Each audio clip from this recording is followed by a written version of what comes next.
Salut à tous! J'ai pas vraiment l'habitude de faire ce genre de vidéo, mais bon, je me dis qu'après tout, si je suis sur les réseaux avec mes chefs, c'est pour partager mon expérience, qu'elle soit bonne ou mauvaise. Aujourd'hui, j'ai fait cette vidéo pour vous parler de ce qui est arrivé à Chocoline. Chocoline, pour ceux qui ne la connaissent pas, c'est elle, une chèvre naine qui a pris 8 ans le 30 octobre 2019.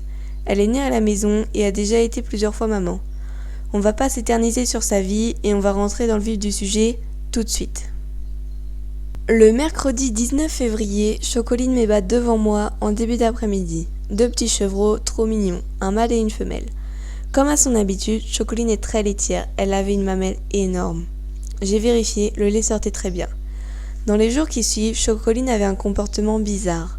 Le samedi 22 février, on lui prend la température, elle a de la fièvre, on décide d'appeler un vétérinaire. Sachant qu'on n'a plus notre vétérinaire habituel et c'était quasiment le seul vétérinaire rural du coin, ça s'annonce compliqué, surtout un samedi soir. Donc, on appelle un vétérinaire de garde sans réponse, on laisse un message. La soirée passe, aucune nouvelle du vétérinaire et nous surveillons Chocoline sans amélioration. Le lendemain matin, dimanche, on rappelle, toujours pas de réponse. On décide du coup d'appeler une autre clinique qui ne fait que du chien et chat maintenant. On n'a pas de réponse non plus. Il n'y a pas d'autre clinique autour de chez moi, donc on attend. Plus tard dans la matinée, la deuxième clinique nous rappelle. Le vétérinaire avait déjà fait du rural avant, on lui explique ce qu'il se passe, il nous demande de passer à la clinique chercher des antibiotiques. Dans la journée, on se rend compte que c'est de pire en pire. La chèvre était fatiguée et ne se nourrissait même plus. On appelle donc le vétérinaire et il nous demande de lui ramener la chèvre. C'est le lundi 24 février qu'on va à la clinique. On débarque là-bas avec la chèvre en laisse et les petits dans les bras, c'était assez drôle malgré la situation. Le vétérinaire fait connaissance avec Chocoline et découvre une mamite grave du côté droit, peut-être une mamite gangréneuse. Pour ceux qui savent pas, en gros une mamite c'est une infection du lait dans la mamelle. On revient donc du vétérinaire avec des antibiotiques, plus des antibiotiques intramammaires et des antidouleurs. Sans oublier 2 chevreaux de 5 jours à nourrir au biberon qui ne doivent plus être en contact avec leur mère pour ne pas boire l'antibiotique. Pendant les jours qui suivent, on voit de l'amélioration, une chèvre soulagée qui commence à remanger. Le 2 mars, mon père retourne chez le vétérinaire avec Chocoline parce que la mamelle droite était toujours grosse et super dure.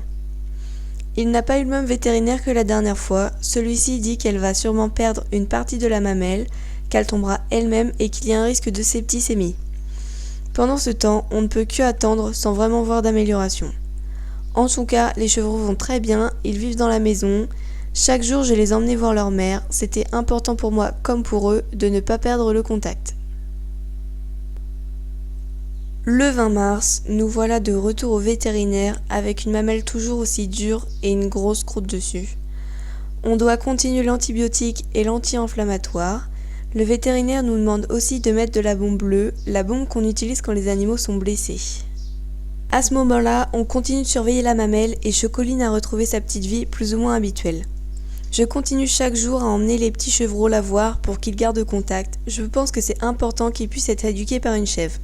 Je peux vous dire que j'en ai passé du temps avec eux, pendant qu'elle leur faisait la toilette, pendant qu'elle leur a appris à manger du foin, pendant qu'ils faisaient la sieste ensemble, même si je faisais la sieste avec eux. Ma mère m'a retrouvée plus d'une fois couchée dans la paille, mais ça, chut. Si la mamelle de Chocoline était si dure, c'est parce qu'il y avait une masse à l'intérieur. Et le 11 avril, on s'aperçoit que la croûte qu'il y a sur la mamelle, c'est une partie de la masse. Et au fur et à mesure, cette croûte grossissait et s'agrandissait. On surveille, puis on envoie l'évolution en photo au vétérinaire. Ça évolue de jour en jour et le vétérinaire veut donc la voir. Je tiens à préciser que sur les images que vous allez voir, c'est pas le vétérinaire, c'est mon père, quand on faisait les soins après être revenu du vétérinaire justement. Le 15 avril, mon père l'emmène chez le vétérinaire. Il regarde, tire un peu, puis il voit que la masse vient toute seule.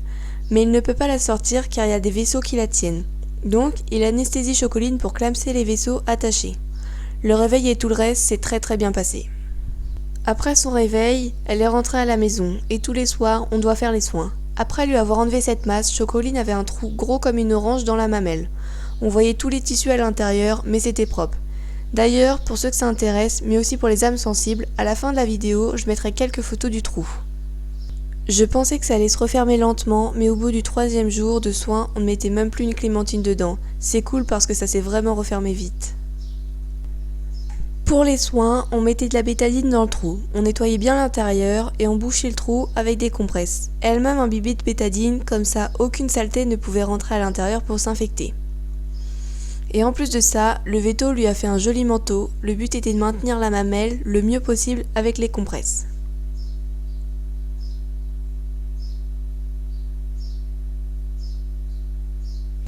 Je ne vais pas vous cacher que son manteau, ou plutôt sa robe camailleux comme dirait ma mère, était très abîmée dès les premiers jours. En 17 ans avec les chèvres, on n'a jamais vu ça. Chocoline a été une battante, il y a vraiment eu des phases compliquées où on a pensé la perdre, mais visiblement on l'a sous-estimée.